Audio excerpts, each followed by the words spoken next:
अच्छा, आज मैं जरा हिंदुओं से बात करना चाहता हूं भारत के। यार तुम लोग इतनी साजिशें क्यों करते हो, खासतौर से पाकिस्तान के खिलाफ? जवाब दो, हंसो मत, डोंट लाफ, या दैट वन। हंसो मत, पहले यह बताओ तुम लोग इतनी साजिशें क्यों करते हो हिंदुओं? तुम्हारा और कोई काम नहीं है? पढ़ाई लिखाई तुमने छोड़ रखी है, काम धंधे तुमने छोड़ रखे हैं, 24 घंटे साजिश, वो भी पाकिस्तान के खिलाफ साजिश, सवेरे उठो साजिश। मैं एक पाकिस्तानी भाई बहनों को एक और बात बता देता हूं, मैं क्लियरली बता देता हूं वाज़ेह तौर पे।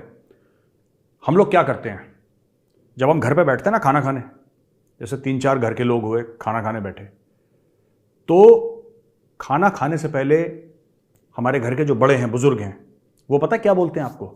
अभी खाना मत खाओ, रुको, पहले 2 मिनट बैठ के पाकिस्तान के खिलाफ हम साजिश कर लेते हैं।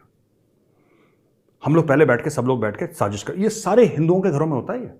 हम लोग पहले 2-3 मिनट बैठ के पाकिस्तान के खिलाफ साजिश करते हैं, क्योंकि बिना साजिश के तो खाना ही नहीं जाता हजम, पेट में जाएगा खाना, हजम नहीं होगा हमारे। हम क्या करें बताओ, ये हमारी मजबूरी है साजिश करना, ठीक है। और पाकिस्तानी क्या कह रहे हैं, ये हिंदू बड़े चालाक होते हैं, ये बड़े बड़े जालिम होते हैं, ये हमारे खिलाफ साजिश करते रहते हैं। वो तो पाकिस्तानी को गूगल का सीईओ बनना था, फिर हिंदुओं ने साजिश करके अपना बंदा लगा दिया है, बस है और है, यही चल रहा है। अच्छा, मैं क्यों बोल रहा हूं साजिश करते हैं? ओ भाई साहब, 2 चीजें हो गई पाकिस्तान में। एक तो भारत ने पानी छोड़ दिया, भारत ने पानी छोड़ दिया तो पाकिस्तानियों की ये साजिश हो गई कि साहब पानी छोड़ दिया, जब हमें नहीं चाहिए था पानी, भारत ने पानी छोड़ दिया। जब सूखा पड़ जाता है तो कहते हैं कि भारत ने पानी रोक लिया। और फिर पाकिस्तान स्टडीज में ये भी पढ़ाते हैं कि वसाइलों से पाकिस्तान माला माल है। ये पता नहीं कौन से वसाइल हैं कि जिनसे माला माल है पाकिस्तान, फिर भी पाकिस्तानी भीख मांगते हैं, मुझे नहीं पता, लेकिन कोई बात नहीं, हिंदू साजिश करता है।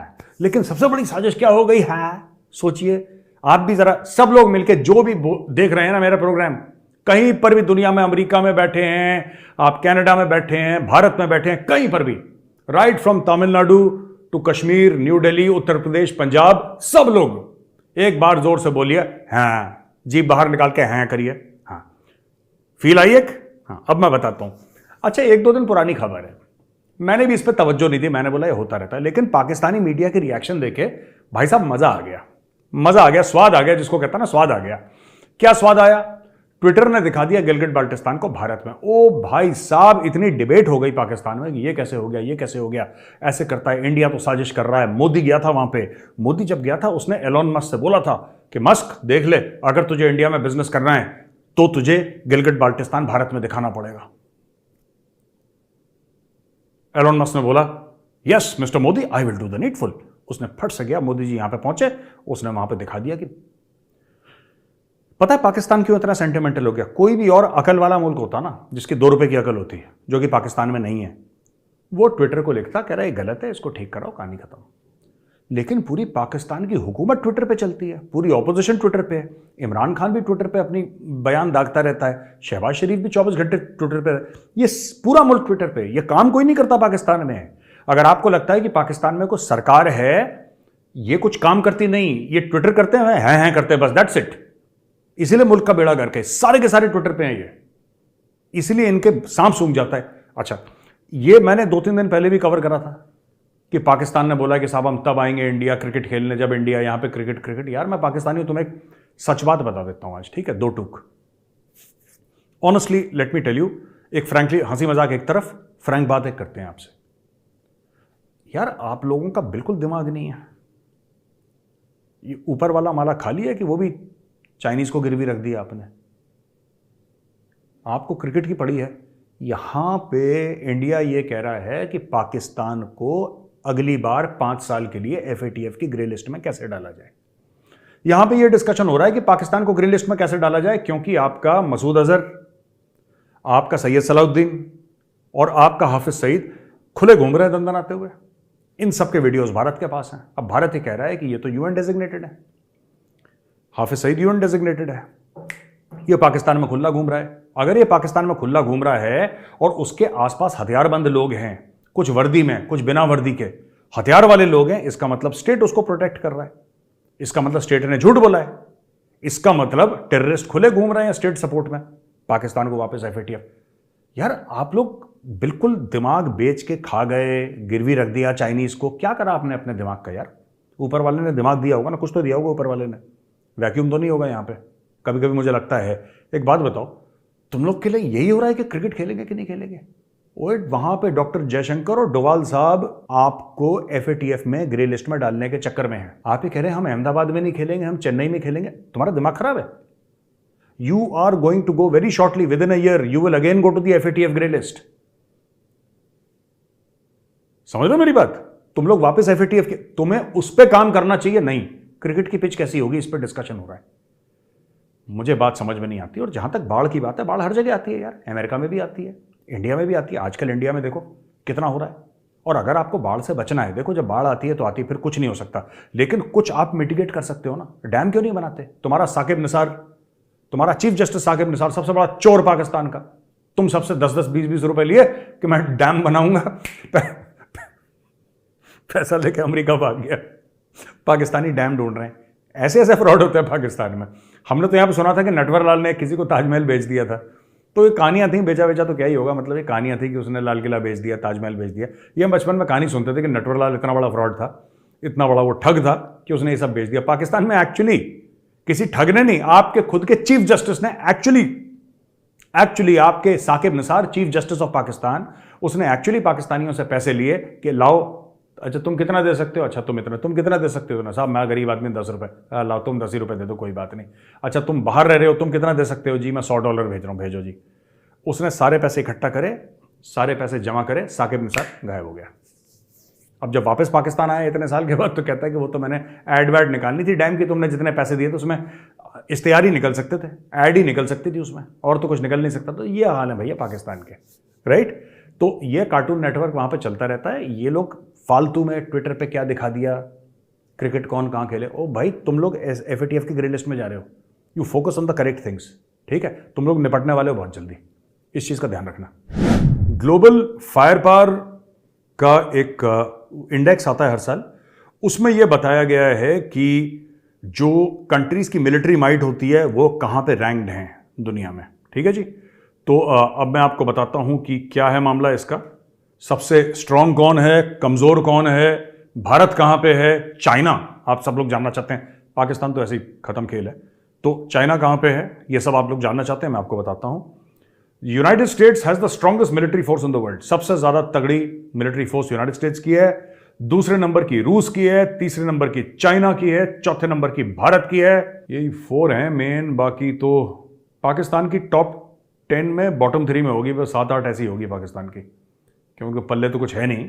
अच्छा अब मैं आपको बताता हूं ना इसमें चक्कर क्या, आप देखो कभी भी। अब बात करते हैं मेन पॉइंट पे कि भारत की मिलिट्री नंबर 4 पे क्यों है, भारत की मिलिट्री नंबर 3, नंबर 2 पे हो सकती है, प्रॉब्लम क्या है, ठीक है।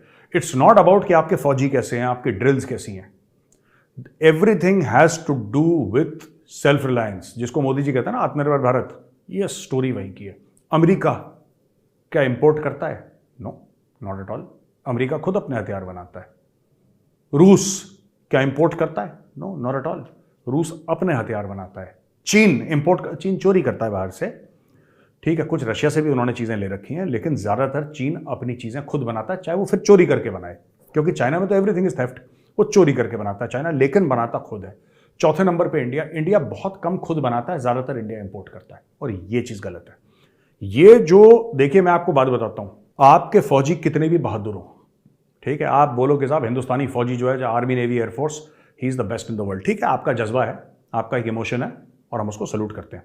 लेकिन सच्चाई जो है ना, ये है कि आपका फौजी कितना भी बहादुर हो, जब तक आपका लोकल मैन्युफैक्चरिंग बेस नहीं होगा डिफेंस का, आप दुनिया में ताकतवर जो मुल्क हैं, टॉप के हैं, आप उधर नहीं पहुंच पाओगे। आपको लोकल इंडस्ट्री लगानी पड़ेगी, क्योंकि लड़ाई के वक्त आप किसी के ऊपर डिपेंड नहीं कर सकते।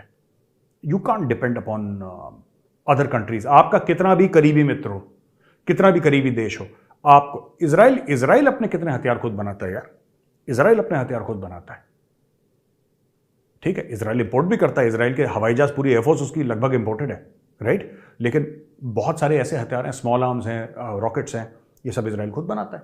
वो इतना सा बोल के इजराइल, लेकिन Israel makes its own stuff mostly. तो मैं आपसे ये कह रहा हूं कि जब तक आप खुद यहां पे चीजें नहीं बनाओगे, जिसका इकोसिस्टम भारतीय होगा, आप कभी ग्लोबल फायर पावर इंडेक्स में टॉप पे नहीं जाओगे। आप टॉप 3 टॉप 2 में आप जा ही नहीं सकते। यही कारण है जिसकी वजह से मोदी जी कहते हैं ठीक है हम ये चीज बाहर से खरीदेंगे, लेकिन बनाओ भारत में। ये जो जी इंजन की डील हुई है, क्या डील हुई है? यही तो डील है कि बनाओ भारत में, हर चीज बनाओ भारत में, जो भी बना सकते हो भारत में बनाओ। अब धीरे धीरे ये हो गया है कि फौज को बोल दिया है कि इतने आइटम हैं नेगेटिव लिस्ट में, यानी कि ये आइटम आप इंपोर्ट कर ही नहीं सकते, आप कर ही नहीं सकते इंपोर्ट। पहले आर्मी कहती थी कि ये हमें आइटम चाहिए, वो इंपोर्ट हो जाता था। मोदी ने मना कर दिया, बोला कि यहीं पे बनाओ भारत में। और भारत में बोला कि प्राइवेट कंपनी, सरकारी कंपनी बनाएंगे तो ऐसे ही बनाएंगे, फिर वो आपको पता ही है सरकारी कंपनियों का क्या खेल होता है।